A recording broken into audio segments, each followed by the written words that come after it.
Hello बच्चों, कैसे हो आप लोग सभी। तो कैसी चल रही है आप सभी की तैयारी।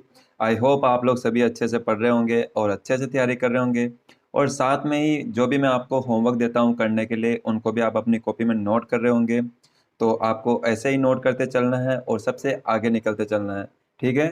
तो बढ़िया से जमकर डटकर पढ़ाई करनी है और शुरू से लेकर एंड तक करनी है, ताकि आगे जाकर आपके जो भी मार्क्स वगैरह आप अच्छे से ग्रेड सिक्योर कर पाओ और एक अच्छी नॉलेज आप गेन कर पाओ। तो जैसा आप लोग सभी जानते हो, हमने जो हमारा चैप्टर है सिंथेटिक फाइबर एंड प्लास्टिक, इसको कंप्लीट कर लिया है। और इसको कंप्लीट करने के लिए बच्चों हमने जो टोटल वीडियो हमारे लगे हैं वो लगे हैं 6 वीडियो। और अगर अभी तक आप में से किसी ने अगर ये 6 वीडियो नहीं देखे तो आप यहाँ पे क्लिक करके 6 वीडियो को देख सकते हो। और मैं चाहूँगा कि आप देखो, ताकि आज का ये जो लेक्चर हमारा 7th रहने वाला है, जिसके अंदर हम डिस्कस करने वाले हैं क्वेश्चन एंड आंसर। और इन क्वेश्चन आंसर को अगर आपको अच्छे से समझना है तो ज़रूरी है कि आपको ये पूरा चैप्टर अच्छे से समझ में आया हो। और समझने के लिए आपको पहले के वीडियो देखने ही पड़ेंगे। तो इस वीडियो के अंदर बच्चों हम डिस्कस करेंगे, क्वेश्चन एंड आंसर डिस्कस करेंगे। और साथ में ही ये भी मैंने आपको लास्ट वीडियो के अंदर, जो हमारा 6th वाला वीडियो था, उसके अंदर मैंने आपको ये भी बताया था कि जो भी स्टूडेंट होमवर्क कर रहे हैं, अच्छे से तैयारी कर रहे हैं, मैं उनके नेक्स्ट वीडियो में उनके नाम भी अनाउंस करूँगा। तो जैसा मैंने कहा वैसा मैं आपको बताता हूँ, और वो कौन कौन से स्टूडेंट हैं। जैसे कि सबसे पहले आपने यहाँ पे एक लिस्ट बनी हुई है, आप इनको देख सकते हो ध्यान से। तो वो कौन कौन से हैं? राहुल, निखिल, वीर, इशिका, आर्यन, विकास, रोहित, पूजा, अर्पिता, सुमन, अजमत, अंकित। तो ये वो स्टूडेंट है बच्चों जो शुरू से ही अच्छे से तैयारी कर रहे हैं। हाँ, इनमें से भी कुछ एक दो स्टूडेंट है जिन्होंने स्टार्टिंग में स्टार्ट तो की, बट आगे जाकर वो क्या हो गए, उसको कंटिन्यू नहीं रख पाए। तो बच्चों आपको इसको कंटिन्यू रखना है। और बाकी जो स्टूडेंट जिन्होंने अभी तक होमवर्क वगैरह नहीं किया, तो आपको होमवर्क कर लेना है। नहीं तो जब स्कूल ओपन होगी तो आप वहाँ पे लोड रहेगा आपके, तो वहाँ पे आपको प्रॉब्लम फेस करनी पड़ेगी। तो अभी से करते चलो, धीरे धीरे करते चलो, बट करते चलो। डेली पढ़ो, डेली होमवर्क करो। और अगर कोई डाउट है तो आप मुझे मैसेज कर सकते हो, और मैं आपको उस डाउट को नेक्स्ट वीडियो में उसको कवर कर लूँगा। ठीक है। तो चलिए, आज का जो हमारे लेक्चर है 7, इसको हम शुरुआत करते हैं इसकी।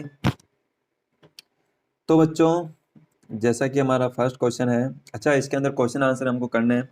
ऐसा तो आपकी जो बुक है, अगर आपके पास में ओरिजिनल एनसीईआरटी की बुक है, जो कि मेरे पास थी, मैं तो जो भी आपको पढ़ाया था, मैंने जितना भी वो ओरिजिनल एनसीईआरटी की जो ऑफिशियल बुक है ना, उसमें से पढ़ाया मैंने।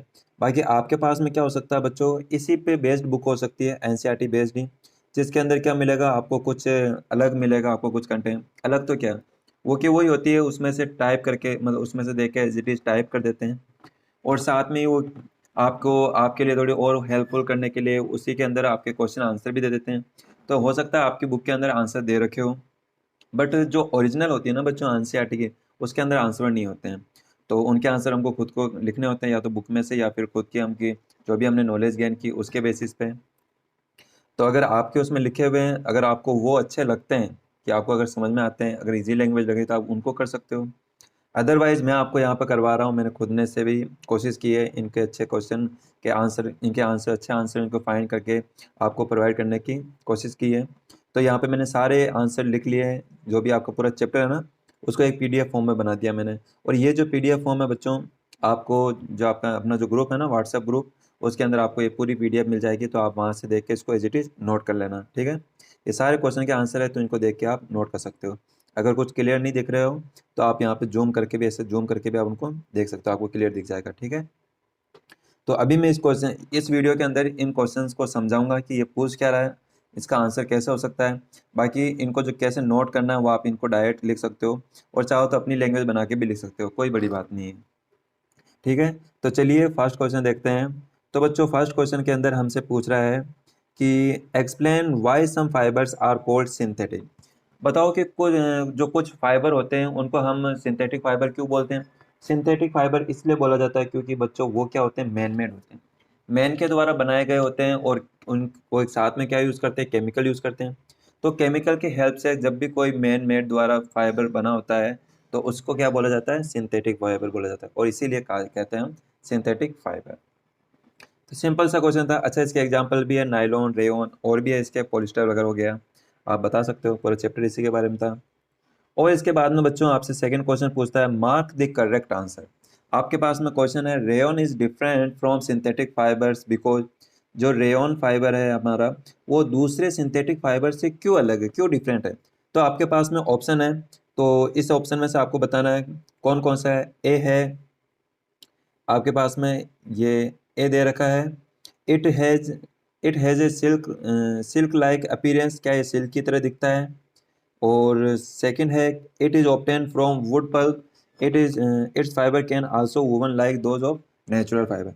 तो जैसा कि हमने पढ़ा था कि जो नायलॉन रेयॉन होता है, सॉरी, वो किससे बनता है, वुड पल्प से बनता है ना, ये आपको बताया था। और इसके अलावा केमिकल भी इसमें ऐड करते हैं अपन। इसके बाद में बच्चों थर्ड क्वेश्चन है fill in the blanks. Fill in the blanks इसको अपन पहले की वीडियो में भी अपन कवर कर चुके हैं। तो इसके बाद अपन नेक्स्ट क्वेश्चन पर चलते हैं। फोर्थ क्वेश्चन, फोर्थ क्वेश्चन है बच्चों कि give example which indicate that nylon fibres are very strong, कि आपको कुछ ऐसे एग्जांपल बताने हैं जिससे हमको ये पता चले कि ये जो नायलॉन फाइबर है ना ये बहुत ही स्ट्रॉन्ग है। तो कौन कौन सा आपने पढ़ा था, पैरासूट, जो पैरासूट होते हैं, और इसके अलावा रूप्स होती है जो कि रॉक क्लाइंबिंग, रॉक पर चढ़ने के लिए वहाँ पे जो यूज़ की जाती है रूप्स वगैरह, वो कितनी स्ट्रॉन्ग होती है ना, और वो किससे बनी होती है, नायलॉन से बनी होती है। ये तो ये इसका आंसर हुआ। फिफ्थ क्वेश्चन है बच्चों हमारा प्यारा सा, explain why plastic containers are favoured for storing food. देखो जो फूड होता है उसको स्टोर करने के लिए ऐसे तो हमारे पास में जो कंटेनर है मेटल के भी हम यूज़ कर सकते हैं, मेटल हो गया, बट मेटल रबर वगैरह काफ़ी सारे हैं। बट हम क्या करते हैं यहाँ पे प्लास्टिक ही यूज़ करते हैं। ऐसा प्लास्टिक ही क्यों यूज़ करते हैं, बिकॉज ये क्या होता है, नॉन रिएक्टिव होता है। सबसे बड़ी प्रॉपर्टी, सबसे अच्छी प्रॉपर्टी है कि ये नॉन रिएक्टिव होता है। अगर नॉन रिएक्टिव होगा तो ये क्या करेगा, जो भी आपके फूड के इंग्रेडिएंट्स, इंग्रेडिएंट्स से मतलब है बच्चों कि आपका जो फूड है किन से मिलकर बना, तो जिनसे भी जिन इंग्रेडिएंट से मिलकर बना होता है वो इंग्रेडिएंट प्लास्टिक के साथ में कुछ रिएक्ट नहीं करेंगे और आपका फूड खराब नहीं होगा। तो ऐसे में हम क्या करते हैं, प्लास्टिक को यूज़ करते हैं। तो आया बच्चों आपको समझ में। चलिए इसके बाद हम नेक्स्ट क्वेश्चन डिस्कस करते हैं। इसके बाद में बच्चों क्वेश्चन नंबर है 6। तो सिक्स क्वेश्चन में क्या कह रहा है, explain the difference between thermoplastic and thermosetting plastic. बताया था थर्मोप्लास्टिक और थर्मोसेटिंग प्लास्टिक क्या होता है, कि थर्मोसेटिंग प्लास्टिक होता है कैन नॉट बी बेंट। हम थर्मोसेटिंग जो प्लास्टिक होता है जो कुकर हैंडल के अंदर यूज़ किया जाता है, और या फिर जो भी स्विच वगैरह होते हैं, या फिर आप और कहाँ पर उनको देख सकते हो, बेकेलाइट के बने हुए, या फिर मेलामाइन की, जैसे कि मेलामाइन की टाइल्स वगैरह बनी होती है, फ्लोर की जो टाइल्स होते हैं ना उसमें से कई सारे मेलामाइन के यूज़ किए जाते हैं। और इसके अलावा बेकेलाइट में कुकर हैंडल वगैरह यूज़ किए जाते हैं।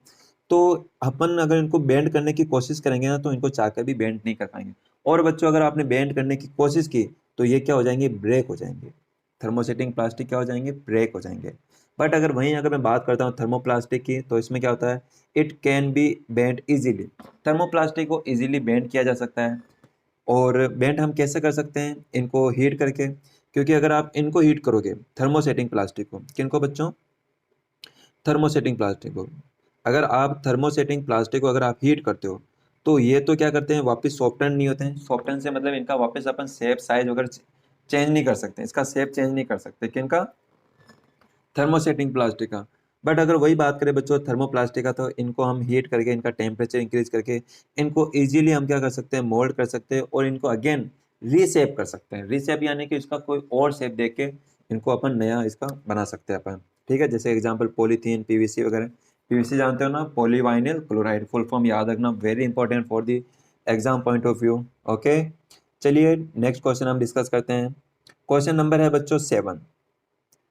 सेवन क्वेश्चन में आपसे पूछा जा रहा है, explain why the following made of thermosetting plastic.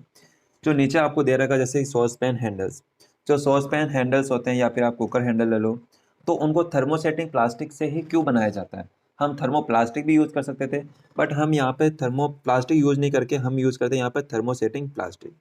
इसके पीछे रीज़न क्या होता है बच्चों, क्योंकि जो सॉस पैन के जो हैंडल होते हैं वो क्या होते हैं बच्चों, बेड कंडक्टर ऑफ हीट। हमने पढ़ा था कि कुकर के हैंडल वहाँ पे अगर वो मेटल के होते हैं तो वहाँ पे हीट फ्लो कर सकती है और वहाँ पे वार्म हो जाएंगे, गर्म हो जाएंगे। अगर कुकर का हैंडल, अगर कोई कुकर है, अगर इस कुकर का हैंडल अगर यहाँ पे वार्म हो जाता है, अगर आप इसको पकड़ने की कोशिश करोगे तो इस केस में क्या होगा, ये हमारे यहाँ पे जो हाथ है अगर वो जल सकता है, बर्न बर्न कर सकता है।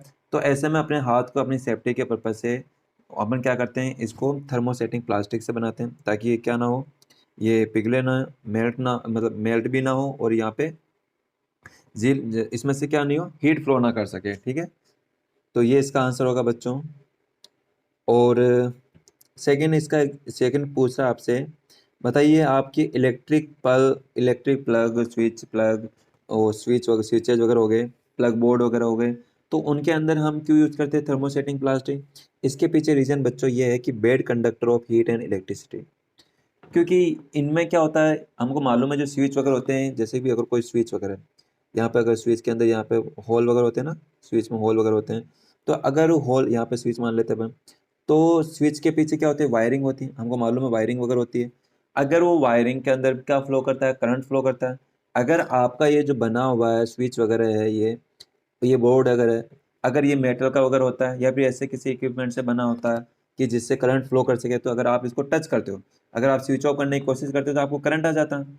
तो उससे बचने के लिए आपको ऐसा कुछ मटेरियल चाहिए जो क्या हो, जिसमें से करंट फ्लो ना कर सके, जो बेड कंडक्टर ऑफ इलेक्ट्रिसिटी हो।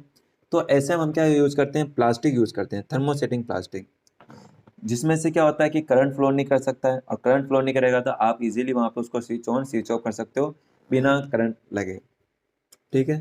तो ये इसका आंसर होगा बच्चों। आप इनको एज इट इज लिख लेना, इनका आंसर है ना, चाहो तो आप अपनी लैंग्वेज में भी लिख सकते हो, ऐसी कोई बड़ी बात नहीं है। अब इसके बाद में आता है बच्चों, नेक्स्ट क्वेश्चन है हमारा, कैटेगराइज। आपके पास में कुछ एग्जांपल्स हैं। तो कह रहा है कि categorise the material of the following products into can be recycle और कैन नॉट बी रिसाइकल।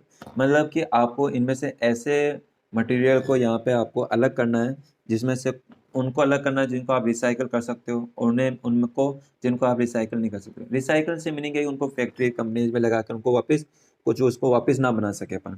तो ऐसे के नाम बताने हैं आपको। तो बताओ कि जो कैन बी रिसाइकल में लिख रहे हैं अपन इधर, कौन कौन से हो सकते हैं?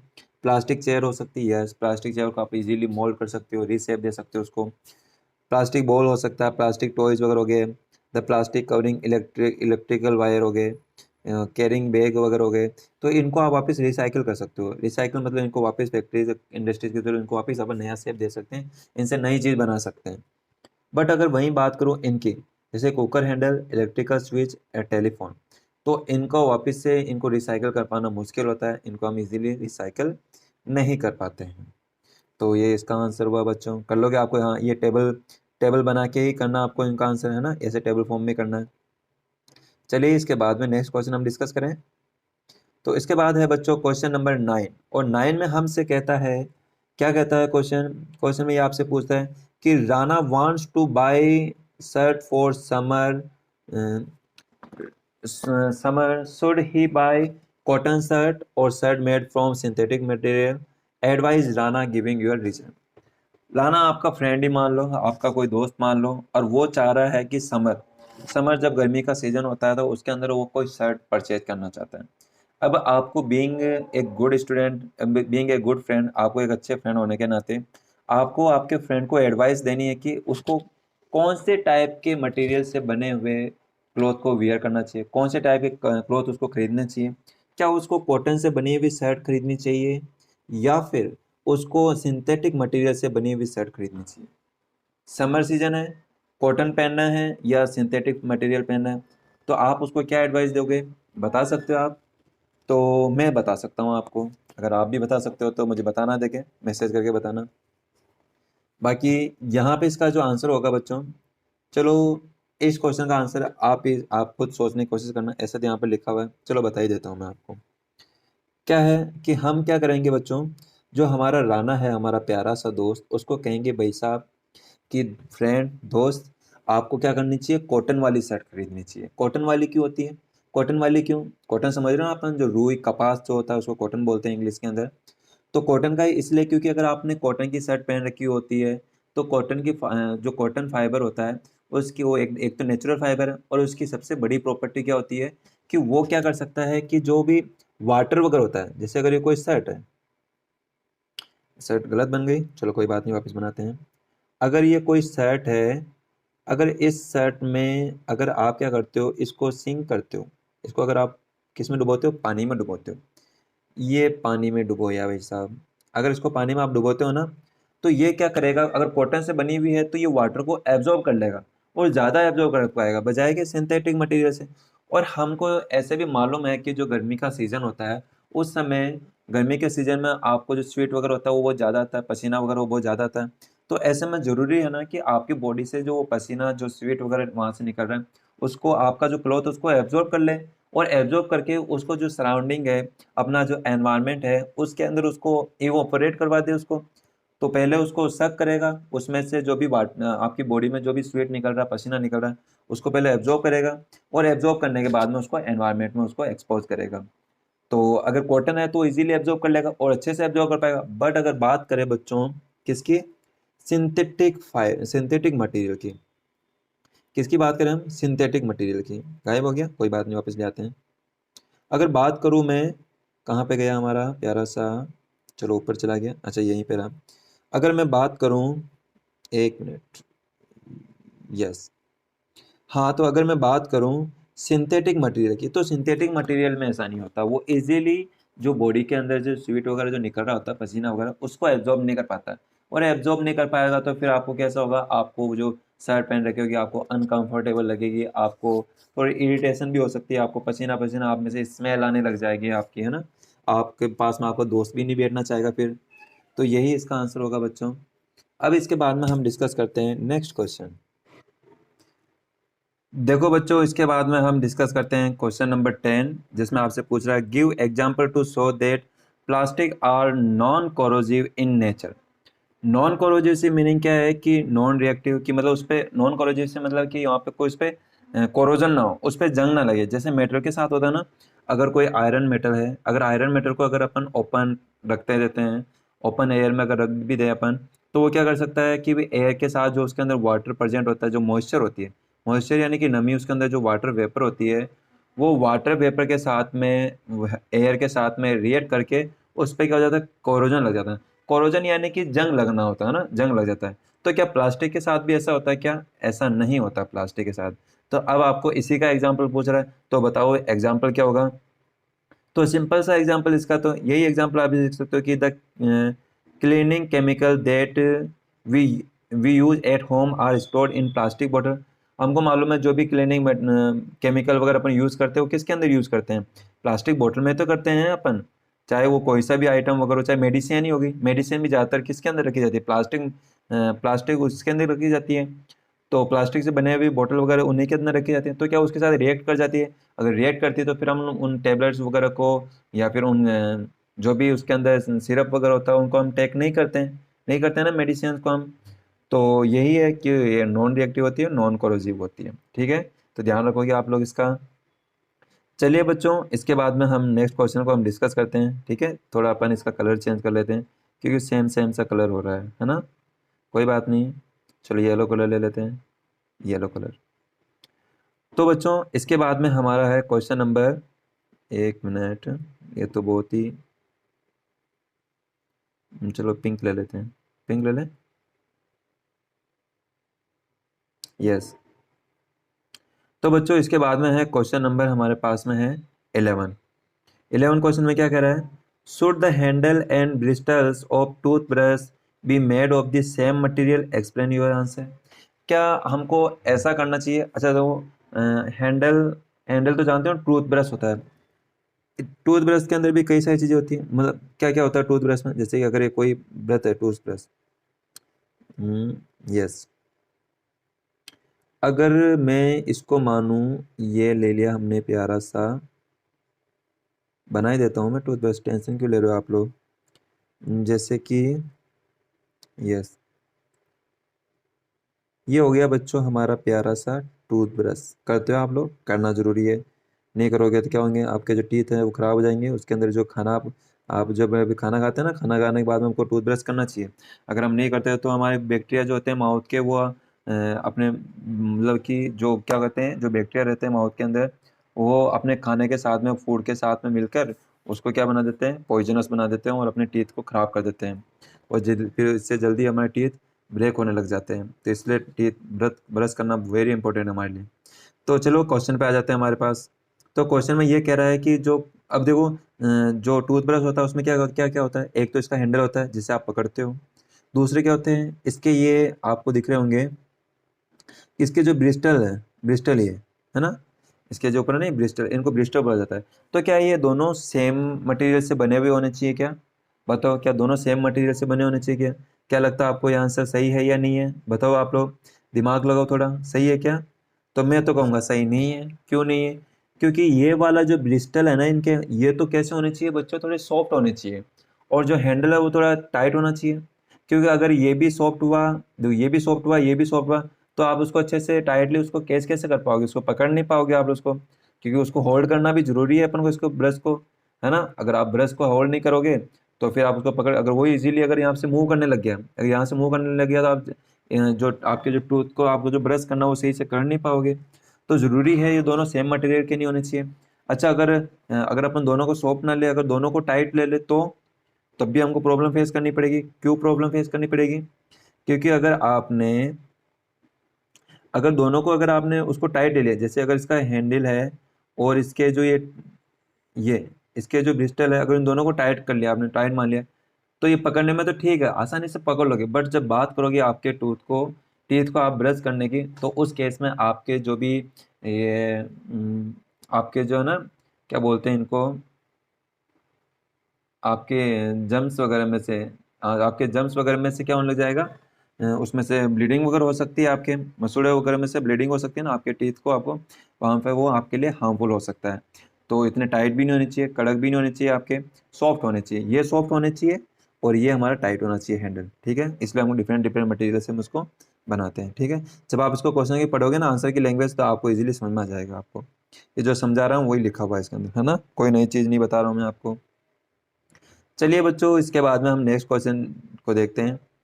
क्वेश्चन ये है कि अवॉइड, एक मिनट, हाँ, avoid plastics as far as possible, comment on this advice. आपसे ये बोला जा रहा है कि आपको क्या करना है, प्लास्टिक को जितना पॉसिबल हो सके उसको हमको अवॉइड करना है। तो क्यों अवॉइड करना है? आप क्या इस पर अपने कमेंट देना चाहोगे, क्या एडवाइस देना चाहोगे? कि हाँ, मेरा भी ये मानना है और आपका भी ये मानना होना चाहिए कि प्लास्टिक को हमको जितना हो सके कम यूज करना चाहिए। ऐसा क्यों, अवॉइड क्यों करना चाहिए? क्योंकि बच्चों प्लास्टिक होता है, प्लास्टिक आर नॉन बायोडिग्रेडेबल। पहले तो नॉन बायोडिग्रेडेबल, क्या मीनिंग होता है नॉन बायोडिग्रेडेबल का मीनिंग?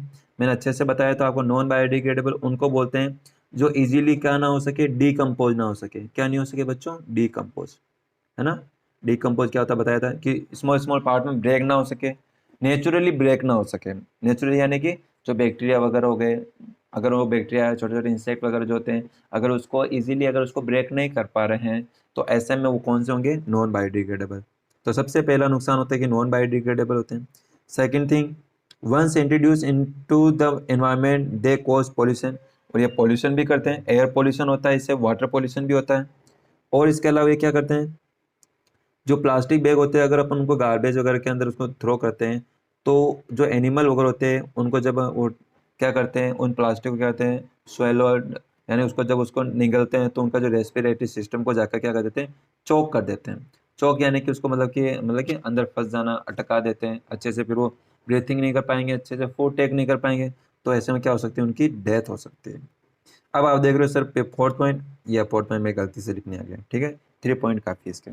ओके, आया समझ में आप लोगों को सभी को? ये सारी चीज़ें मैंने आपको पूरे चैप्टर में अच्छे से समझा रखी है, तो कोई भी नई चीज़ मैं नहीं समझा रहा हूँ आपको, है ना। चलिए इसके बाद में हम नेक्स्ट क्वेश्चन देखते हैं। 13 क्वेश्चन, ये भी मैंने आपको पहले ही बता चुका हूँ मैं आपको। 13 क्वेश्चन पहले ही मैंने वीडियो के पहले बीच में मैंने आपको एक्सप्लेन किया था। तो अब नेक्स्ट क्वेश्चन पे आते हैं हम। अब क्वेश्चन है बच्चों 14 नंबर क्वेश्चन। 14 नंबर में क्या करना है हमको? क्वेश्चन है, manufacturing synthetic fibres is actually helping conservation of forest.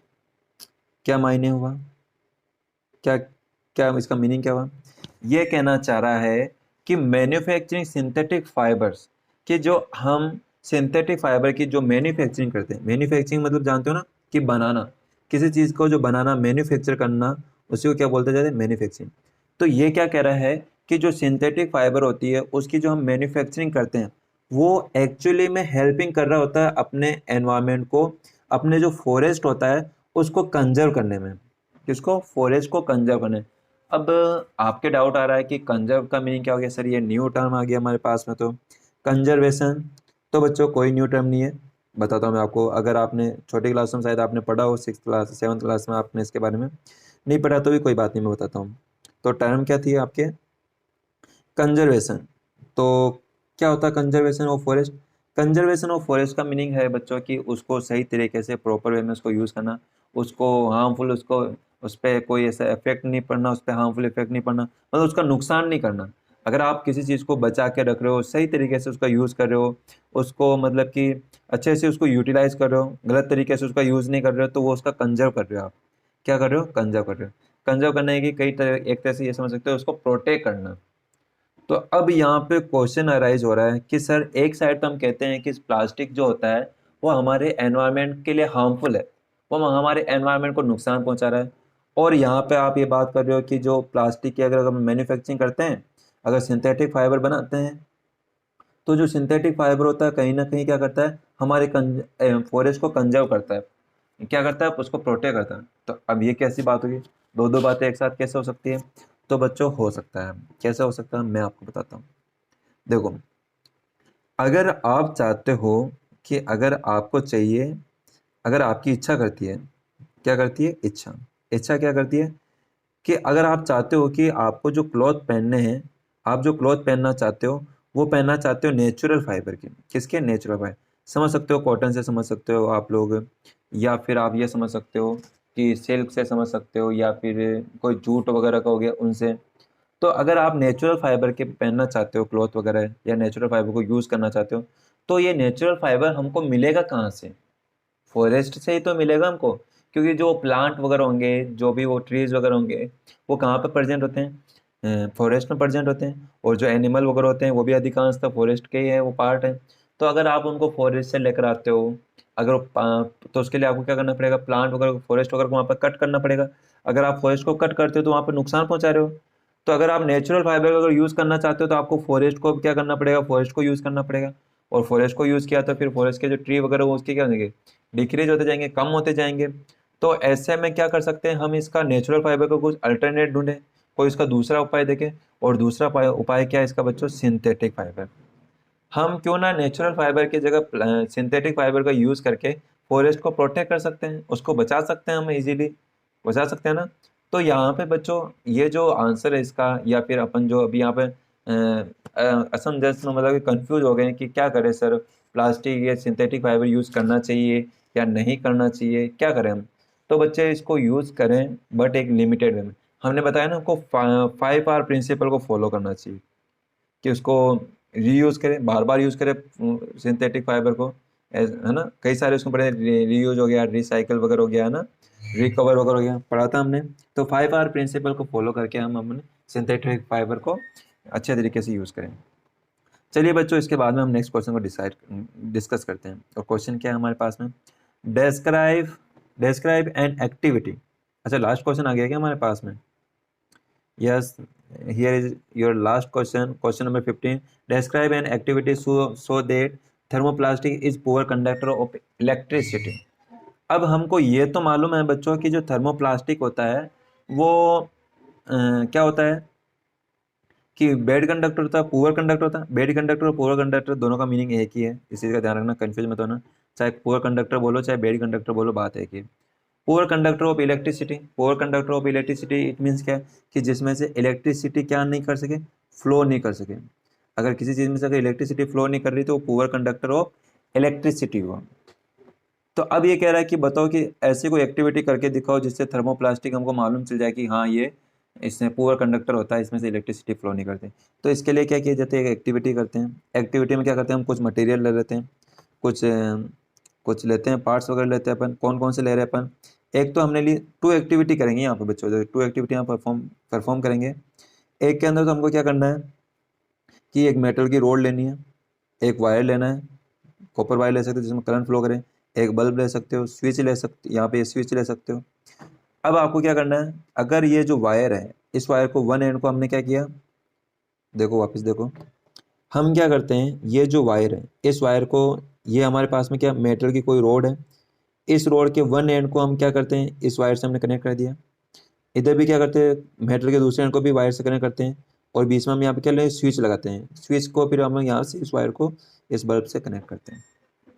अब जैसे ही आप यहाँ पर स्विच ऑन करते हो तो इसमें से करंट फ्लो करेगा, और जैसे करंट फ्लो करेगा तो ये क्या करेगा, ये हमारा जो बल्ब है ग्लो कर जाएगा। क्यों? क्योंकि जो मेटल होता है ये गुड कंडक्टर ऑफ इलेक्ट्रिसिटी होता है, इसमें से इजीली आसानी से इसमें से करंट फ्लो कर सकता है। बट वहीं बच्चों में बात करूँ थर्मोप्लास्टिक की, तो थर्मोप्लास्टिक में ऐसा नहीं होता है।